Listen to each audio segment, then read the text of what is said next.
Goku and Vegeta are incredible. Through their hard work and dedication, they've both paved the way for the next generation of Saiyans to far exceed anyone in the history of their race. They both shattered the ceiling that held their race back by embracing a concept that does not come naturally to those with their genetic makeup. That is the concept of a gentle nature filled with love and compassion. When a Saiyan manages to do this, he physically increases the amount of what Akira Toriyama labeled as S cells within his body.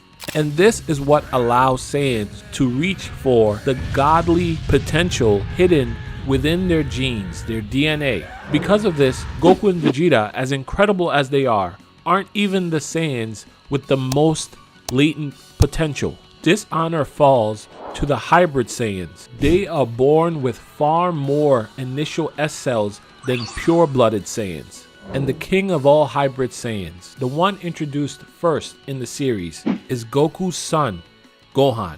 Even Vegeta, with all his pride, has stated that Gohan holds the greatest potential among all the Saiyans. Because of this, Vegeta isn't surprised when Gohan achieves a transformation that may have surpassed the godly forms that Goku and himself managed to achieve from training with an angel and the god of destruction. In this story, written and beautifully illustrated by Foreigners, Gohan attempts to discover the secrets behind his new incredible transformation. The story begins by recounting the struggle the heroes of Earth had against the monster that was Cell Max, and how eventually they were victorious thanks to a mysterious new energy. Son Gohan had finally truly awakened his power. While making it clear that Goku and Vegeta on Beerus' planet have taken notice of Gohan's new transformation, the narrator lets us know that this power that he's yet to understand will not be sealed away again. The story then flashes over to Piccolo, who's meditating on the fight against Cell Max to train the new power that he managed to achieve in that battle. He stops for a moment saying that's enough, and then thinking about Gohan, he says, "For the past week, I've been training my newfound power. What about you, Gohan?" The story then flashes over to Gohan, who unfortunately, for the past week, was stuck completing the research he started about a new species of ants with the ability to transform and change colors when they feel threatened. He's been calling them Saiya ants. Observing Gohan, Piccolo is not happy with this, and he barges in, interrupting Gohan's recording. Gohan tells Piccolo he just needs to finish his work and they'll talk later. And on the next page, we see Gohan and Piccolo having a serious conversation about his new transformation. Gohan starts by saying, "It's strange. I felt very different since that moment." Piccolo responds to him by saying, "When you reached that new form, at first I had trouble sensing your energy. The ki felt unusual, somewhat like divine energy, and yet it felt like something else. I still don't quite understand what happened back there," Gohan responds. "Piccolo, if you hadn't come, I would have came to you. I'd like to ask you for a favor. Please help me find out what this power is." On the next page, Gohan and Piccolo are moments away from starting a sparring match. Piccolo tells Gohan to unleash his new form, so Gohan begins to transform. After his transformation, he realizes that he hasn't personally named his new form, so originally he decides to follow Piccolo's naming convention and go with White Gohan, but even Piccolo didn't like that, so he eventually settles on Gohan Blanco. Right away, we notice that there's some changes to his hair. It's not as long as it was when he first transformed. Piccolo notices this as well. He says, "What happened to your hair?" Not fully understanding Piccolo's question, Gohan responds, "Yeah, it changes, like all other transformations." Piccolo responds, "No, it was longer before, and your eyes, they're different." "Oh," Gohan says, "I was rageful before. Maybe since I'm not so angry now, it's different." That's an interesting concept, to have his hair change length depending on how he feels. Whatever the case, Gohan says, "Maybe we should get down to business." So Piccolo starts to explain the plan to Gohan. He says, "To really understand your new power and abilities, nothing will be more effective than an old-fashioned sparring session. Our goals are simple. First, to revitalize your fighting prowess, and second, to see how proficiently you can control your power in this Blanco state. For now, I'd like us to primarily focus on the second goal. Now just match your power output to my own. Even with my orange Piccolo form, you still far surpass me, so I'm afraid we can't test the full extent of your power for now. However, in exchange, this is of course a great opportunity for you to practice ki control. To make this fun, let's say that I win if at any point you use more than this level of power. Gohan takes in Piccolo's words and then meditates for a moment to match his power level to Orange Piccolo's. He then says, "Fair enough. Here I come, Piccolo," as he charges at his mentor. In that moment, we flash over to Goku and Vegeta on Beerus' planet. Goku says, "Same as before," while Vegeta comments, "Enormous." Judging by this, Goku continues, "It's not just a fluke then, it's really Gohan's own power. And this time, there's no enemy," Vegeta adds. Off to the side, we see Whis observing the two, but he has a worried look in his eyes. Back on Earth, Piccolo removes his armor and begins his fight with Gohan. We then flash over again to Beerus' planet, where Whis has now approached Goku and Vegeta. He says, "If you don't mind, please don't teleport away to meet your son, Goku. I want you two to take care of things here since I have some matters to attend." Goku says, "Oh, okay, but don't you think it's strange, Whis? That energy feels kind of odd. What is it?" Talking about Gohan. Whis responds, still having a mysterious look in his eyes, by saying, "It's something rooted in his potential, like Broly, but not quite." Vegeta, joining the conversation, says, "So what do you mean? Is Gohan also some sort of legendary being?" As ridiculous as that sounds, it might actually explain a lot. Whis responds, "You should be well aware by now that one does not need the help of a legend to reach astounding levels of power. That being said, you're not entirely wrong. I'll answer the question in full later." Goku follows up, partially answering for Whis. It's because he's a half Saiyan, so he has some sort of special power that normal Saiyans don't have, right? Vegeta, looking a bit unimpressed at Goku stating the obvious, says, "But that would mean Goten and Trunks possess the potential to unlock this power as well." "Maybe they do," Goku says, "and we don't know. Or maybe Gohan might be like a sort of legendary half Saiyan." "Preposterous," Vegeta responds. "Regardless, there'd have to be a legend to go along with the form, and no such half Saiyan legend exists in Saiyan mythology. It would be more likely that he's some sort of legendary human, and said legend has been lost in time." With a serious look on his face, Whis says, "No, Goku, Vegeta, this is a much different matter." So obviously, whatever's going on with Gohan, Whis is well aware, and he thinks is very serious. Surprisingly, in the next chapter, we flash over to Universe 11, where we see the back of Jiren climbing the stairs of a large building. Then we flash back over to the fight between Gohan and Piccolo. The narrator says, "While we stare at a beautifully illustrated image of Gohan, feelings are often hard to describe. Never once has Gohan questioned the nature of the many mystical energies he and others constantly use in abundance. Yet now, he turns to an old mentor to solve a riddle he somehow desperately wants to know the answer to. What is this new power?" On the next page, Gohan and Orange Piccolo clash. The narrator continues, "As if the power itself imbued him with a sense of duty so that he may seek answers." In the next few panels, Piccolo seems to be gaining the upper hand on Gohan. He elbows him, forcing him to flip backwards. But before Gohan could continue his attack, Piccolo sends a barrage of homing ki blasts towards Gohan. Gohan leaps to the sky, trying to outrun the energy attacks, but they follow him. He darts through a canyon, zipping through large boulders, hoping to shake Piccolo's attacks. But when he turns to look over his shoulder, the ki blasts seem to multiply. He says to himself, "I entered this canyon to shake them off, and yet, at the end, there's more than there was at the start." Sending more attacks, Piccolo yells, "Purely dodging is a futile strategy here, Gohan, because I'll just make it so that even more chase you down." With those words, Piccolo sends another wave of attacks at Gohan. With a look of resolve on his face, Gohan flies out of the canyon into the sky, and then suddenly he stops, staring down Piccolo's attacks. The homing ki blasts get closer and closer, and then there's an explosion as they seemingly collide with Gohan. A little distance off, Piccolo smiles at the explosion and says, "Even with this much power, you still have much to learn." To himself, Piccolo thinks, "You should have gone on the offensive and directed the attacks back to me instead of running away. Realize that it was not really the energy balls that cornered you, but me, your opponent. Always consider what your opponent will do at every moment of battle." Just goes to show that no matter what your level is, battle strategy proves to still be ever as important. But anyway, He asked me to help him figure out his power. He's been able to keep up this exact same level of power throughout our whole sparring session. It's quite impressive, honestly. I would have a really difficult time if I were in his position. I was expecting him to exceed it right at the start.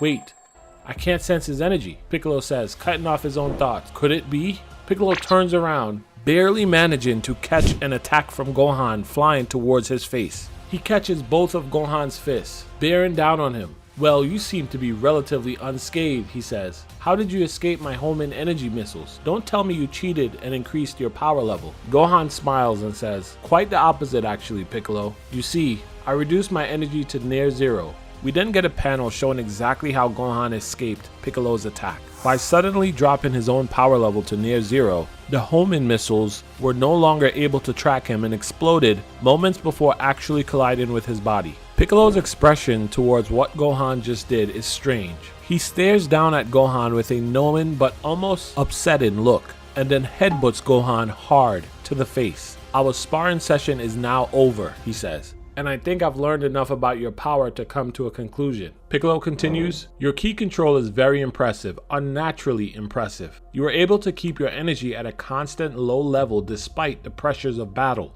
And at the end, you released all of your energy in an instant only to charge it back up in another instant. These are things that even I would have a very hard time doing. How did you manage such a high level of ki control with barely any training as of late? I'm not sure, Gohan responds, looking at the ground. It just felt like intuition, you know? In a fight, you just do what you feel works. Staring at him, Piccolo continues, intuition doesn't explain your capability to do it in the first place. Regardless of how strong you may be, you generally need to train to develop skills like ki control. Piccolo continues, I think it's obvious now that Blanco is not a simple power-up, which is why you felt some oddities regarding it. I believe your new form provides you with unnatural talent. So far, we've seen that it affects your ki control, but there could be more this form does. You've also been fighting rather well, for not having fought for such a long time. While I like to think that may be your Saiyan blood's doing, this form could also be allowing you to instinctually fight at a higher level than normal. That would mean it's similar to your dad's Ultra Instinct,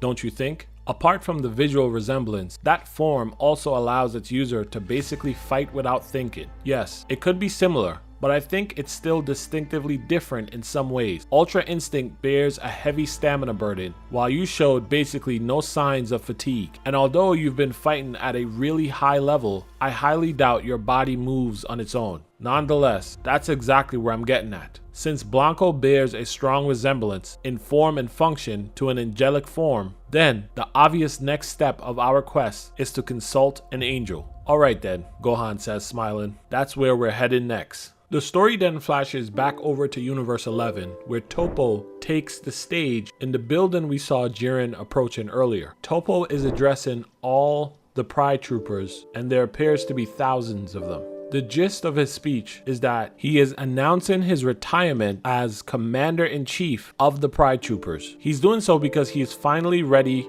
to step into his role of God of Destruction for Universe 11, which will leave his leadership position within the Pride Troopers open. Later on in the chapter, while having a private conversation with Jiren, we find out that he wanted to give that position to Jiren, but Jiren declined, saying that at the end of the Tournament of Power, Goku opened his eyes to the power of others. He taught him that solely relying on himself is not the only path to power. Others could help him become even stronger. He says that's what changed for him, but his sole goal in life has always been the same, and he'll never lose sight of it. Jiren says, I have and always will seek ultimate power, because power is the only truth in this world, and that is an absolute fact. Leadership would only endow me with responsibilities that would distract me from this goal. So I decline so that I may continue focus on my path. I hope you can understand, Toppo. Toppo responds, I have to ask why though. Barring the angels, you might as well be the strongest in the universe already. So why continue to seek strength when you're already so strong? Ask that question to the Saiyans. Jiren responds to Toppo with a serious look on his face. Have you been paying attention to the energies from Universe 7? No. I don't think I can sense energy from that far away, Toppo says. Well, simply put, Goku and his allies have become exponentially stronger over the past 3 years. In fact, the power they displayed during the Tournament of Power is now insignificant compared to what they can do now. What? Really?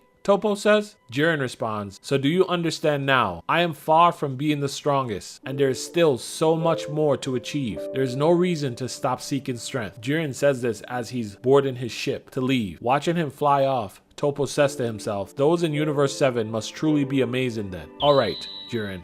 Walk your path of strength. I won't object if that's your desire. On his ship, Jiren sets his navigation to a planet in an uncharted system called Planet Hawk. He says to himself, that power, it's Goku's son, I believe. It's different from the rest of their power-ups. The most peculiar thing about this one is that I feel like I've felt the exact wavelength once before. Moreover, I remember that feeling comes from that time long ago. A part of me also thinks it's significant somehow, but why that would be, I cannot fully remember. Now maybe it's just nothing, but I refuse to be uncertain. I just want to jump in here real quick and say, the most significant moment we know of Jiren's past was his parents and mentor Gichin getting killed. Those were the events that set him on the path of absolute strength. So that leads me to believe that Jiren thinks the power that Gohan has is somehow tied to that moment. We'll have to wait and find out though, because the story shifts back to Earth. Gohan and Piccolo approach Bulma. Bulma hasn't been able to contact Whis since the situation with Cell Max, so Gohan and Piccolo decide that they'll just fly through space to his planet. Bulma says she can get a ship ready for them within an hour,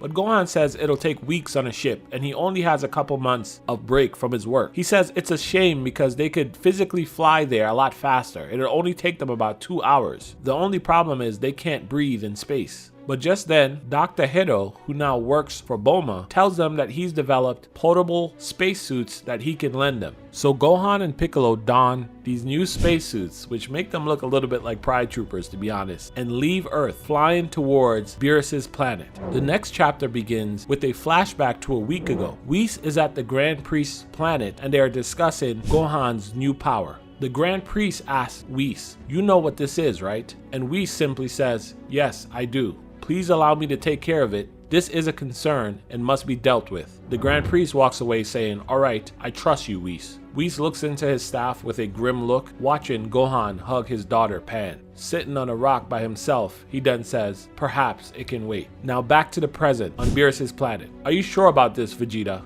Without a doubt, Vegeta yells. Gohan and Piccolo are going to land right over here. Really? What makes you so sure? Goku says. I think it's more likely he'll land over here instead. What makes you think you can predict the fighter's movements better than me? Vegeta says. Did you hit your head and forget how our last sparring match went? Oh please, you only won because you took the last slice of pizza before we started the fight, Goku responds. Besides, he's my son. I know him more than you do. It's more than obvious that I have the advantage in this prediction. Is that a joke? Vegeta responds, laughing. You haven't even seen him in years. Just then, Gohan and Piccolo crash to the ground, far behind where both Goku and Vegeta predicted. I guess neither of us were right, Vegeta, Goku says, looking unimpressed. That's what you think, Kakarot. In the end, he landed closer to me. In the next panel, the four are finally talking to each other. Tough luck, Goku says. Whis just left about 3 hours ago. Scratching his head, Gohan responds, just before I left Earth. That's some serious bad timing.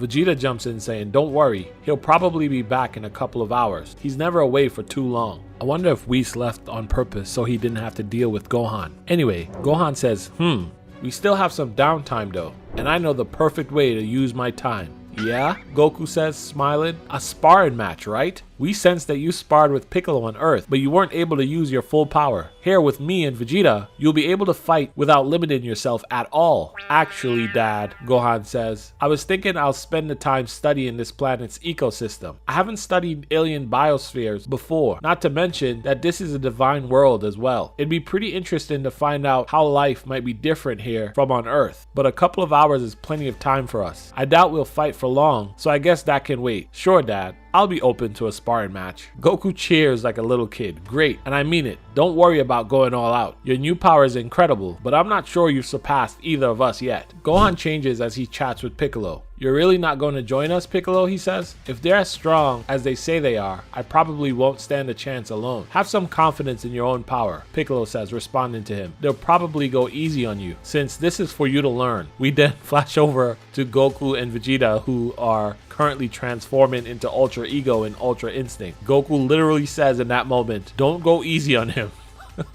Remember, this is for him to learn. Vegeta smirking goes, as if I will. I'd say this is more of an opportunity for us, don't you think? We haven't fought anyone else aside from the same handful of people for years. You might be right about that, Goku says, smiling. Piccolo adds, don't forget, you guys are fighting in the air to avoid too much destruction to Lord Beerus' planet. Let me just say this panel with everyone transformed is very well drawn. Shout out to Foreignist for a job well done. He's clearly very, very talented. Anyway, the story continues with Goku and Vegeta flying into the air to clash with Gohan. And with that, the sparring match begins. I'm actually surprised that both Goku and Vegeta are attacking Gohan at the same time. I would have expected a one-on-one, but that's not what happened. They began to zip around in the skies of Beerus' planet. A barrage of punches and kicks from both Goku and Vegeta, but Gohan is holding his own. He fights back, causing them both to smirk, almost like proud parents. Impressive, Gohan, Goku says. You've managed to face off against us both at the same time, but don't get cocky just yet. He's right, Vegeta adds, because that was just a warm-up. And with that, both Goku and Vegeta are instantly in front of Gohan, punches aimed to both sides of his head. Gohan barely manages to block them both, but before he could recover, the two are some distance away, playing rock, paper, scissors to see who gets to attack him again. Gohan is simply confused, his arms still raised in defense. Vegeta sends a powerful ki blast at him that he catches mid-air and throws into the sky. It's followed up with a series of attacks that is too fast for him to follow. Gohan says, what just happened? This must be Dad's Ultra Instinct. Goku is using the new version of Ultra Instinct he unlocked against Moro. Incredible, Gohan thinks to himself. Even though power level wise he is weaker than me, his speed is far above my own. I'm being totally overwhelmed. But that's only because he took the initiative on me. I can still. With that final thought, Goku's fist connects to the side of Gohan's face. But the connection allows him to sense his dad for a moment. He counters with an uppercut, hitting Goku under the chin. Close the gap, he says to himself. Goku follows up with a kick to Gohan's midsection, sending him flying back down towards the ground. Damn, he anticipated me, Gohan thinks to himself. He barely manages to stop his fall before slamming into the ground, but Goku is instantly behind him like a demon. He doesn't attack, however. He just smiles. He says, I can see you're having a bit of trouble. How about a short break, Gohan? Gohan turns around worried and says, I'll take what I can get.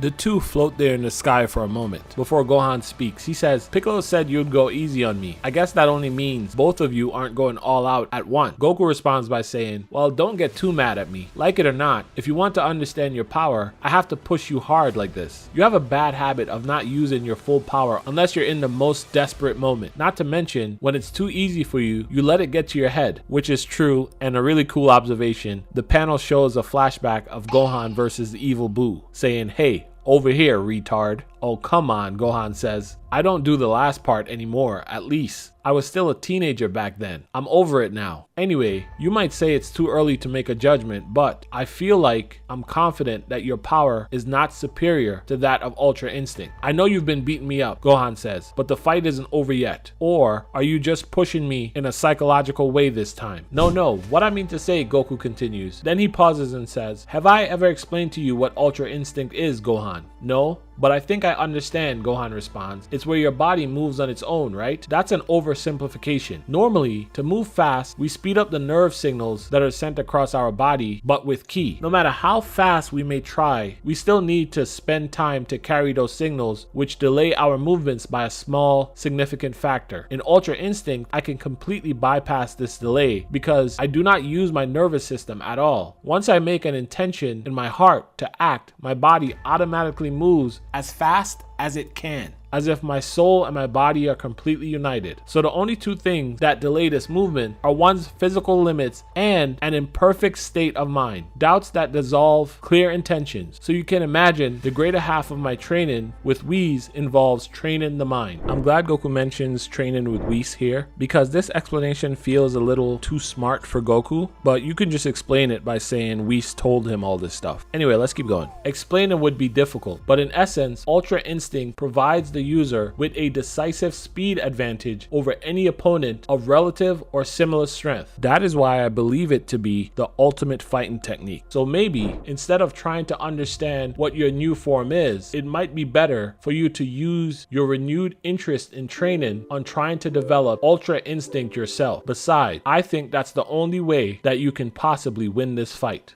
Guys, that is the final page of the manga so far. I'll leave a link in the description below if you want to read it yourself. Congratulations and thank you to Foreignist for creating such a wonderful series. I can't wait to see where it goes. If you made it this far in the video, hashtag Gohan Blanco in the comments below. Thank you guys for checking it out. Do me a favor, have yourself a great day. I will be talking to you again real soon. Bye.